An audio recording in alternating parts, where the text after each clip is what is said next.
India में एक पुराना गांव बिना किसी वार्निंग के सिर्फ और सिर्फ एक ही रात में हमेशा के लिए खाली हो जाता है। ना कोई वॉर, ना कोई लड़ाइयाँ और ना ही कोई बीमारी। बस 1500 लोग रातों रात गायब हो जाते हैं। और ये सिर्फ और सिर्फ एक गांव ही नहीं बल्कि आसपास के 80 से भी ज्यादा गांव खाली हो जाते हैं। लेकिन जाते जाते वो इस जगह को एक ऐसा कर्ज यानी कि श्राप देकर गए जो आज 300 साल बाद भी यहाँ किसी को बसने नहीं देता।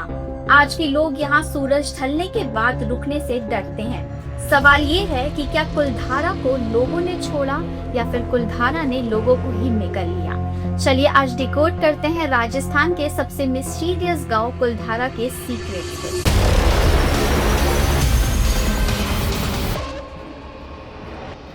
कुलधारा कोई मामूली गांव नहीं था। जैसलमेर से 18 किलोमीटर दूर बसा एक इलाका 300 साल पहले राजस्थान का इकोनॉमिक हब हुआ करता था। यहाँ रहते थे पालीवाल ब्राह्मण्स, जो उस जमाने के असली इंजीनियर्स और बिजनेस माइंडेड लोग हुआ करते थे। इनकी खासियत थी इनकी वाटर मैनेजमेंट स्किल्स।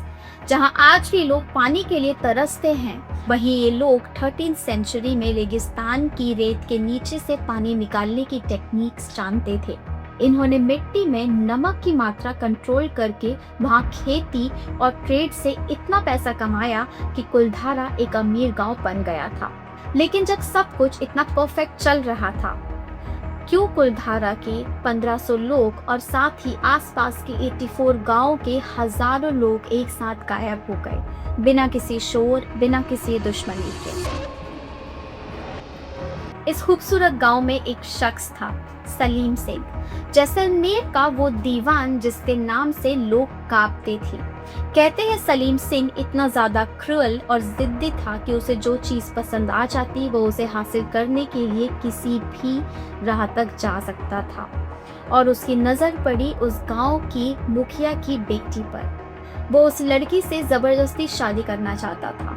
उसने मुखिया को धमकी दी कि अगर अगली पूर्णमासी यानी कि फुल मून की रात तक उसने अपनी बेटी को उसके महल में नहीं भेजा तो वो कुलधारा पर इतना टैक्स लगाएगा कि उनका गांव भी बिक सकता है। अब मुखिया के पास सिर्फ और सिर्फ दो रास्ते थे। एक, या तो वो अपनी बेटी को सलीम को सौंप दे या तो फिर पूरा गांव बर्बाद हो जाए। पालीवाल ब्राह्मण्स के लिए उनकी इज्जत सबसे ज्यादा ऊपर थी। उस रात पंचायत बैठी और एक ऐसा फैसला लिया गया जो कि इतिहास में कभी नहीं सुना गया था। उन्होंने तय किया कि वो झुकेंगे नहीं, ना ही वो अपनी बेटी देंगे। वो कुलधारा को हमेशा के लिए ही छोड़ देंगे। सवाल ये है कि 84 गांव के हजारों लोग अपने पालतू जानवरों और बुजुर्गों के साथ बिना किसी को पता चले कैसे निकल गए। आखिर क्यों सलीम के गार्ड ने उन्हें रास्ते में रोका नहीं, या उन्हें कुछ पता ही नहीं चला। कुछ लोग कहते हैं कि वो लोग गांव के बाहर से किसी सीक्रेट रास्ते से निकल गए, तो कुछ मानते हैं कि वो रास्ता जमीन के नीचे था। लेकिन जाते जाते वो सिर्फ और सिर्फ खाली घर नहीं छोड़ गए, वो छोड़ गए एक ऐसा भयानक श्राप। उन्होंने कुलधारा को श्राप दिया था कि आज के बाद इस मिट्टी पर कोई भी बस नहीं पाएगा। जो भी यहाँ रहने की कोशिश करेगा वो तबाह हो जाएगा। और हैरानी की बात यह है कि पिछले 300 साल में कई बार लोगों ने वहाँ बसने की कोशिश की, पर हर बार की गई कोशिश नामुमकिन रही। कुछ लोग कहते हैं कि सूरज ढलने के बाद यहाँ की गलियों में वक्त रुक जाता है।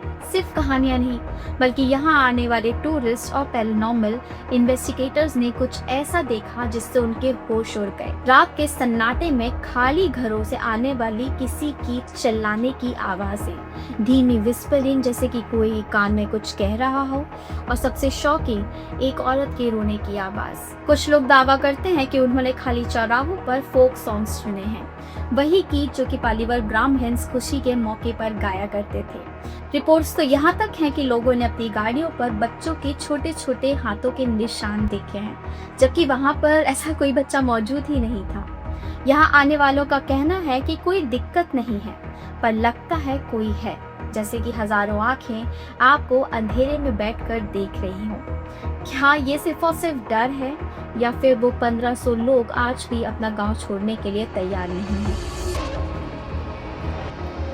क्या ये पूरी कहानी सिर्फ और सिर्फ एक फिल्मी स्क्रिप्ट है? क्योंकि यहाँ इस स्टोरी में एक बड़ा ट्विस्ट आता है।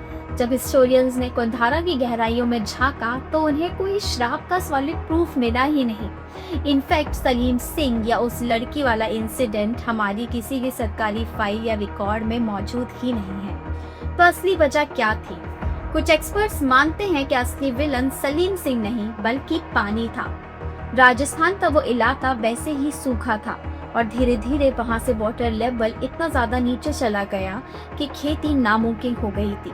जब पेट भरना मुश्किल हुआ तो लोगों ने दुख में नहीं बल्कि मजबूरी में उस गांव को छोड़ दिया। एक और हैरान करने वाली बात, इन्वेस्टिगेशन बताती है कि कुलधारा रातों रात खाली नहीं हुआ था। ये एक ग्रेजुअल डिक्लाइन था, यानी कि लोग एक एक करके सालों से इस गांव को छोड़ रहे थे। तो फिर वो 84 गांव और एक रात वाली कहानी कहां से आई? शायद ये इकोनॉमिक माइग्रेशन था। जब ट्रेड रास्ते बदल गए और खेती बंद हो गई तो पालीवाल ब्राह्मण्स ने मूव करना ही बेहतर समझा। लेकिन एक आम माइग्रेशन को मिस्ट्री में बदलना ज्यादा आसान था, ताकि आने वाली पीढ़ियां ये याद रखें कि ये गाँव कितना ज्यादा स्पेशल था। तो फिर सच क्या है? क्या ये एक वेल प्लान्ड इमिग्रेशन था जिसे श्राप का नाम दे दिया गया, या फिर वाकई में एक फोर्स्ड एस्केप क्योंकि लोगों के पास भागने के अलावा और कोई चारा ही नहीं था? पर यहाँ आता है एक सवाल जो कि इन सारे लॉजिक्स को फेल कर देता है। एक गांव का खाली होना समझ आता है, लेकिन एक ही टाइम पर 84 गांव का अबेंडन होना, इतने हजारों लोग, इतना बड़ा एरिया और एक ही वक्त पर, आखिर वो लोग कैसे राजी हो गए? क्या उन्हें किसी बड़े खतरे का अंदाजा था या फिर उन्हें किसी ने गायब कर दिया?